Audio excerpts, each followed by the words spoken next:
Hi, I'm Tom Eschen, the host of this Power in Politics podcast, a conversation about the issues impacting New Yorkers and beyond the most with the people that are making those decisions. Today, I speak with Republican Congressman Marc Molinaro as he runs for re-election in New York's 19th Congressional District. Now, we should say that we reached out to his competitor, Democrat Josh Riley, several times over the course of the past few weeks and months for an interview, but we have not yet heard back. This interview with Marc Molinaro happening just after Donald Trump and Kamala Harris's debate in September. We did it on location in Washington, D.C. with Marc Molinaro, touching on the border, immigration issues, of course, along with abortion and the other key issues, including tariffs that could be impacting voters here as we move towards the November 5th election. Thanks so much for watching, and make sure to subscribe wherever you get your podcasts. You can also see this on YouTube on CBS 6 Albany's page.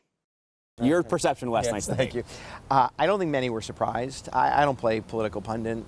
What I saw, however, from the vice president is a lot of what I see from my opponent, Josh Riley, which is sort of these inauthentic retreats from positions previously held. I mean, I'm in a position where I've agreed to 6 separate debates against my opponent. He's come to agree to do one. It seems to be this strategy, and the vice president's doing it as well, whereas they hide behind $1 million campaign ads where they can just about say anything. And by the way, my opponent, I think $5 million worth of spending already, and all of it just totally dishonest. I mean, on every issue, totally dishonest about my position and trying to rewrite his. I mean, this is a man who led the legal argument to dismantle border security and open the southern and northern border to over 8.5 million people. Kamala Harris, as border czar, led the effort to dismantle border. They all ran. My opponent did 2 years ago. They ran 4 years ago to dismantle border security. And with it came 8.5 million people, crime in communities, and in the state of New York, thanks to sanctuary city policies endorsed by my opponent, we continue to see this onslaught. And we want to be a welcoming nation. But this is no way to do it. Do you? I don't know if you should buy it, but of course the Joe Biden executive orders, which have decreased crossings the last few months. Harris is part of the administration. Do you buy the fact that he was waiting for the Senate to do something? Or, well, I mean, there's a lot of talk, of course, the Democrats bring up the Trump scuttling of the bill, but also do you think the Biden timing was too late in terms of when that came, when action was finally happening? So, using the legal argument that my opponent Josh Riley made before the Supreme Court, the Biden administration dismantles border security. They wait. The House of Representatives adopts the strictest border security policy in generations. It's fine, Senate doesn't like it, but we adopted it because we think it is what is necessary. They wait 1.5 years and 8.5 million people later to negotiate a bipartisan deal in the Senate, knowing it was never going to pass. This is Josh Riley's playbook. Kamala Harris and Joe Biden put it into practice, and ultimately we saw this invasion of 8.5 million people. Now,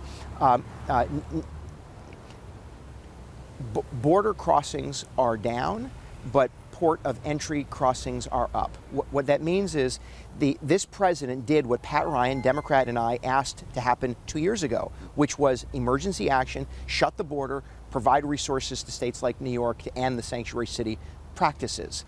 This president waited for 8.5 million people, used the Josh Riley playbook to dismantle border security, and then ultimately acted with an emergency executive order, which he always had. The law always provided him this capacity. But what we've seen is a spike in crossings at our port of entries. And what we've also seen is the federal government under this administration, in fact, transporting individuals from other countries into America. So you have a scenario where, yes, the action they took only moments ago has driven down illegal crossings at the border, but the numbers continue to rise through ports of entry.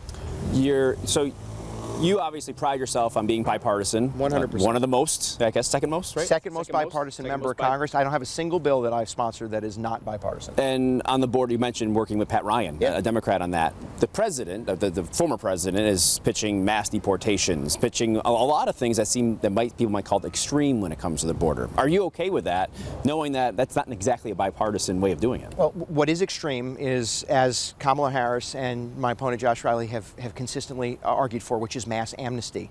And so mass amnesty of 8.5 million people that you just let in the country will bankrupt Social Security, adds additional pressure on our housing supply, which means prices continue to go up, taking jobs that ordinarily might be filled by American citizens or naturalized citizens. All of those things undermine our capacity to provide service, support, and resource to the people we serve. That is pretty extreme. As far as what we must do next, yeah, there needs to be a very clear path for individuals to present themselves, and those who are criminal, those who have criminal backgrounds, need to be deported. That is not an extreme measure. If you commit a crime in any other state than New York, you're likely to be arrested, and you're likely to spend some time paying restitution to the state and the community. In New York, of course, thanks to cashless bail and sanctuary city policy, that doesn't always happen. But if you commit a crime, you shouldn't remain in this country. You should be deported. Here's an example. Putting the Josh Riley playbook into effect, we have a Peruvian gang leader, escapes 23 murders and incarceration in Peru, comes to the border using exactly Josh Riley's expectation, catch and release, prosecutorial discretion. We catch the individual, and then the federal government releases him into upstate New York, Endicott, New York. And for months, this individual is living among us and living down the road from children and families. And this is an extreme, inexcusable policy that really has to come to an end. The other big issue is the economy. Yeah. I think you'd agree with that. And we've seen both candidates kind of put out their issues and what their policy could be potentially. I did want to ask something that I asked Congresswoman Stefanik yesterday, so I'm talking to her. Yes. Okay. About the impact of tariffs, because there were some issues with tariffs when it came to farms, agriculture. I know that's big in her district, big in yours. Yeah. Are you concerned at all with Donald Trump saying he's going to up the ante on tariffs this time around, like he did in the first administration? Well, I reached across the aisle to make clear that certain tariffs that would harm upstate New York businesses are not acceptable, and I'll stand on that, and I'll work with anybody who makes clear that we need to grow jobs in America. Using tariffs in a strategic way to get China to pay attention and to ensure that they're not stealing our intellectual property, not buying farmland, and they're not taking American jobs. That's a tool that's available to the president. And again, but we've seen the playbook before. In fact, in this case, this administration has maintained certain tariffs as a tool to get China to pay attention to us. But we know the Kamala Harris, Josh Riley playbook. When they had complete control of the House and Senate, they spent trillions of dollars, $5 trillion worth of expenses, some authorized by the Congress, Democrat control, some simply under the control of the president. All of it led to the highest rate of inflation in 40 years.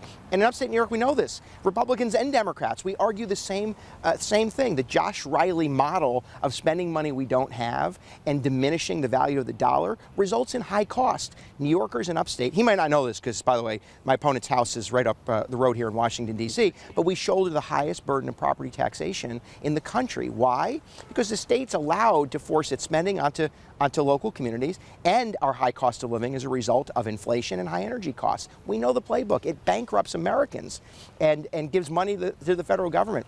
I want the American people, I want upstate New Yorkers to keep their money and to put into practice so we can grow jobs, they can sustain their families, and we can drive down housing costs.